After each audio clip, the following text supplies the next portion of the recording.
may not give my insights to Miss International, Miss Grand International, Miss World, etc., etc., etc., but never on Miss Universe pageant.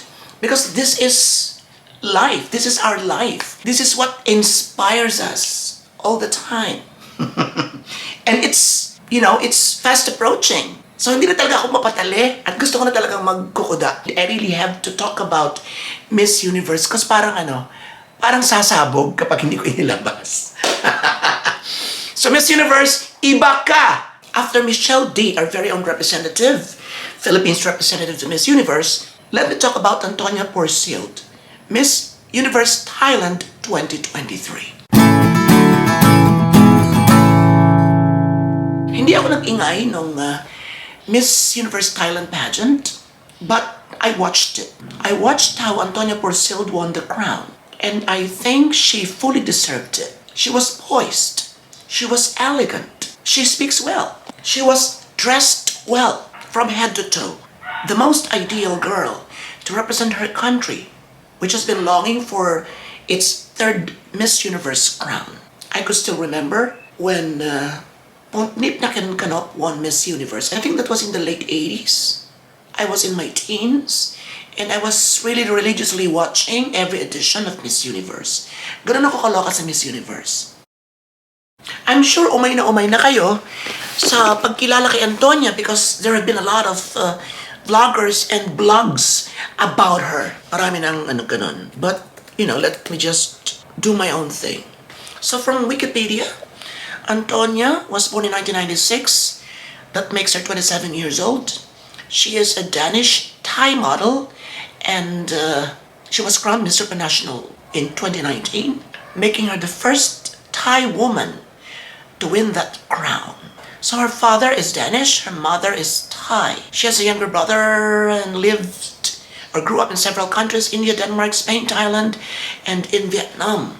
And her education, international school, Ho Chi Minh City in Vietnam, and she then studied public relations and communications at EU Business School in Barcelona, Spain, before transitioning to Stanford International University in 2018. She earned a Bachelor of Arts degree, major in Communication Arts from Stanford International University in 2022.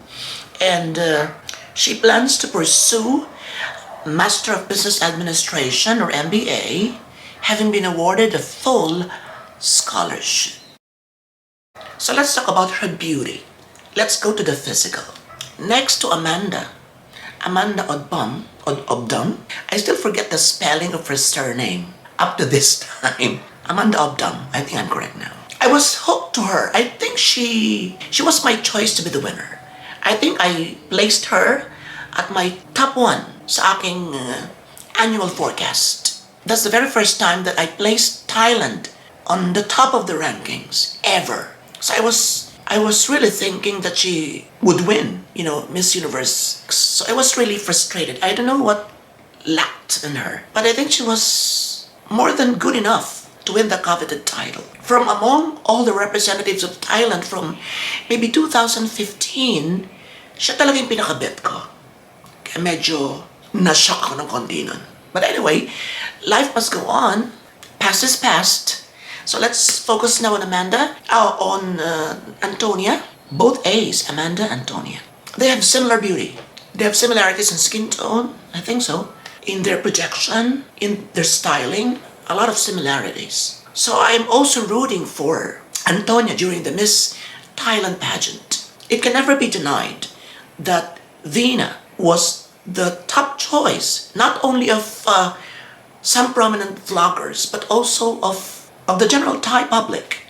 I think so. Because even though Anntonia gave Thailand its first ever Miss Supernational crown, I think the people, or the Thai people, were leaning towards Veena for sentimental reasons. Because ilang beses na rin naman siya nagbabalik-balik. And she really has that, sexiness that was unmatched during the pageant. Sa totoo lang, sino ba naman ang pwede? Nung pinagsabay sila ng Anntonia, nagmukhang, di ba walang pumansin kay Anntonia? Lahat nakafocus kay Veena because of that almost perfect curves na talaga naman nakakainggit. But I was not surprised. I was really rooting for Antonia, especially nung final question na. I believe that Venus' performance was perfect for Supranational or for Miss Grand International. So aside from that almost perfect body, all the other categories were sealed by Antonia, hands down. So Antonia won it fair and square. I think she's very confident. She carries herself very well. She's very elegant. You could see the training. She's very controlled. She doesn't panic. She's very calm. Beauty-wise, I think she's one of the most beautiful faces for this year's pageant. Yeah, on the Miss Universe stage. I think she would glow because she knows how to maneuver herself. You know what I mean? She knows how to control herself very well. She looks radiant in whatever she wears. She might not have the most impressive gown during the Miss Universe Thailand pageant, but she stood out because she was very regal. She was very queenly. I liked the hair. I liked the mouth. It's as wide as the mouths of those past winners during the golden years of Miss Universe. And just a little red lips here and there. I think she would look more fabulous. One astonishing feature of Antonia is that she is like a chameleon.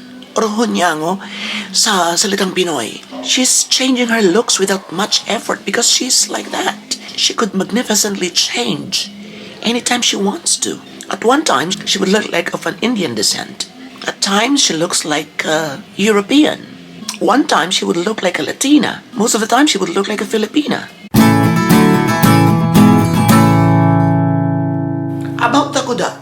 Although I'm fascinated with Antonia's speaking skills, medyo nakukulangan ako sa kanyang eye contact. I think it doesn't penetrate the soul of the judges. If I was one of those members of the jury who was sitting there at that time, I would give her less points. Not just because of those non-penetrating eyes, but because of her answer. She didn't answer the question directly. So the question was like, what do you think are the other, let me see. From this statement, education is foundation of life. What are other things you also consider as foundation of life and why? Good luck. And this is her answer. There are many things we consider the foundation of life, but what's more important is the quality of life.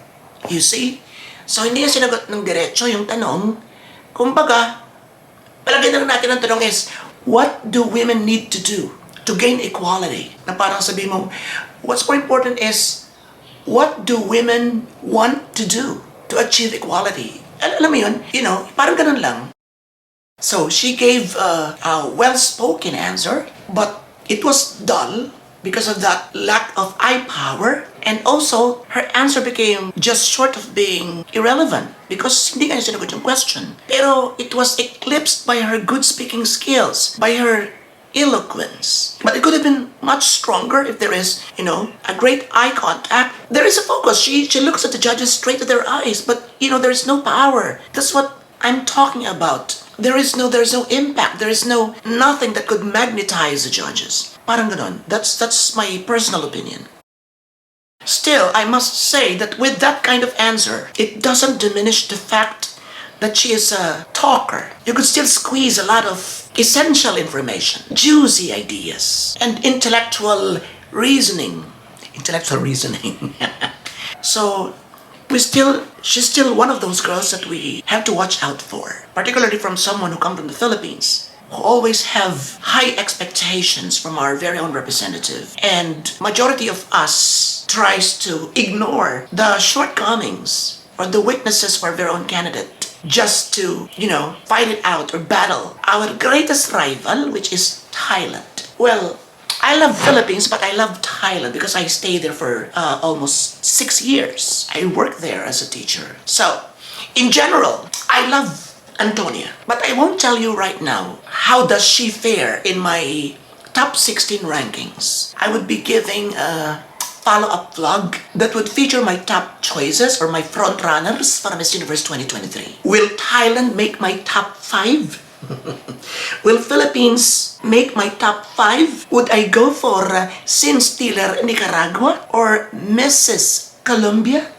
Okay, so this is your friend Robato. Arigatou gozaimasu. and see you again.